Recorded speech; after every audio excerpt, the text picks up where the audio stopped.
acara ini kita akan mendengarkan closing statement dari masing-masing pemateri. Mungkin closing statement yang pertama akan disampaikan oleh Bang Gusti. Silakan Bang Gusti. Oke, terima kasih. Mengenai closing statement, dari saya merangkum saja mungkin ya Bang ya, dari apa yang saya sampaikan tadi. Pokoknya kita sebagai mahasiswa yang dalam hal ini BEM Fakultas Hukum UPR tetap berusaha untuk menolak pasal-pasal bermasalah yang ada di RKUHP atau KUHP yang sudah disahkan sekarang, terutama berkaitan dengan pasal-pasal yang berpotensi ataupun punya tendensi mengkebiri hak demokrasi kita dan menunjukkan bahwa negara kita ini kelihatan tidak memandang setiap subjek hukum itu secara sama atau yang saya sampaikan tadi equality law. Nah, mungkin itu closing statement dari saya. Jelas kita tetap menolak dan berbagai upaya sudah kita lakukan. Silakan dicek Instagramnya BMFH. Di situ kita juga merangkum apa-apa saja yang sudah pernah kita lakukan mengenai sosialisasi itu ya. Tadi sudah saya mau jelaskan juga. Pemerintah sebenarnya sudah mensosialisasikan, tetapi mereka hanya mensosialisasikan, tidak mendengar. Sini dibuktikan dengan beberapa ini saya bawa beberapa kali, bahkan 3 kali dalam periode saya saja. Ini kita mengikuti dialog publik pembahasan tentang KUHP 20 September kemarin. Kemudian kita juga diajak lagi berdiskusi pada 27 September.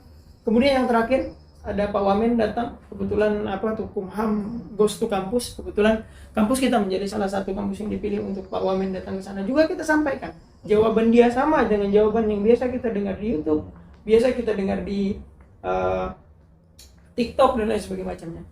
Kenapa jawabannya sama? Karena permasalahan di setiap universitas yang disampaikan oleh mahasiswa itu semuanya sama. Tapi kenapa tidak didengar terus? Sehingga seakan-akan apa yang kita sampaikan ini, aksi-aksi mahasiswa itu memang cenderung tidak berhasil. Sebenarnya tidak berhasilnya bukan karena kita, bukan karena metodenya juga yang salah. Mungkin karena pemerintah memang tidak mendengar. Karena kalau tidak berhasil kan bukan kita yang harus membungkam suara. Teman-teman pemerintah yang harus membuka telinga. Ya. Harusnya seperti itu. Oke teman-teman, lagi-lagi kita mendengarkan kata-kata mutiara hukum. Saya pikir ada kata mutiara yang lain, ternyata tetap saja keresahan yang disampaikan. Oke, mungkin closing statement selanjutnya dari Bang Firman. Silakan Bang Firman. Oke, terima kasih ya. Jadi terkait dengan inilah menjadi karakteristik negara demokrasi ya. Jadi ada ruang-ruang tertentu untuk kita menyampaikan keresahan dari segi mahasiswa ataupun masyarakat ya, dan bahkan di ruang tertentu juga ada pemerintah ya yang menjawab terkait tentang apa yang menjadi keresahan. Yang pertama itu. Yang kedua lagi, ini dengan durasi waktu 3 tahun saya kira cukup untuk pemerintah itu melakukan sosialisasi supaya ada namanya tidak terjadi multi tafsir di dalam pasal-pasal ini dan tidak terjadi penyelewengan ya, apalagi terkait tentang hukuman mati tadi. Nah itu 3 tahun ya. Dan yang ketiga, ini kawan-kawan praktisi hukum, kawan-kawan BEM hukum dan lain-lain ataupun masyarakat, ini waktunya kita melakukan upaya hukum secara litigasi. Upaya hukumnya kemana? Upaya hukumnya sesuai dengan pasal 24C ayat 1 ya, terkait tentang kewenangan MK berhak wajib menerima terkait tentang judicial review. Dan yang terakhir, saya mengutip sedikit pendapat dari Segitor Harjo ya. Jadi sebenarnya hukum untuk manusia, bukan manusia untuk hukumnya. Mungkin itu saja, terima kasih. Oke. Bang Rizwan mungkin. Ya baik, jadi karena kawan-kawan sudah berpuisi ya, jadi saya ikut juga berpuisi ini. Cuma saya berpuisinya dengan mengutip perkataan salah satu tokoh ya. Kita tahu ada nama tokoh itu adalah Tom Savini ya, dia aliran historis dalam aliran hukum. Jadi beliau ini menyatakan bahwa hukum itu adalah bukan dibuat, tapi ditemukan dalam kehidupan bermasyarakat. Nah, hubungannya dengan KUHP yang baru ini apa? Artinya begini, karena masyarakat itu pun dinamis ya, sehingga kita pun pasti sadar bahwa KUHP yang saat ini memang jauh dari kata sempurna.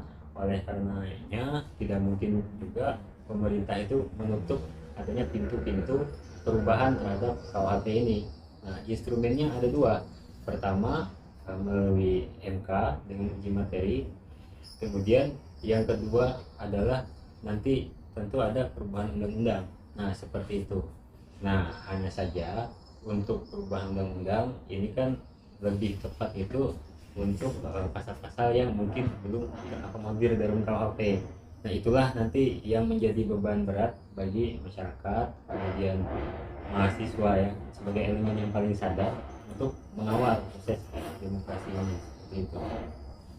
Oke, teman-teman, kita di sini ngobrol gitu ya, membahas panjang lebar itu tidak jauh dari demokrasi, yaitu dari rakyat, oleh rakyat, dan untuk rakyat. Dan semoga diskusi kita pada sore hari ini itu bisa bermanfaat, karena sebaik-baiknya manusia adalah bermanfaat bagi manusia lainnya.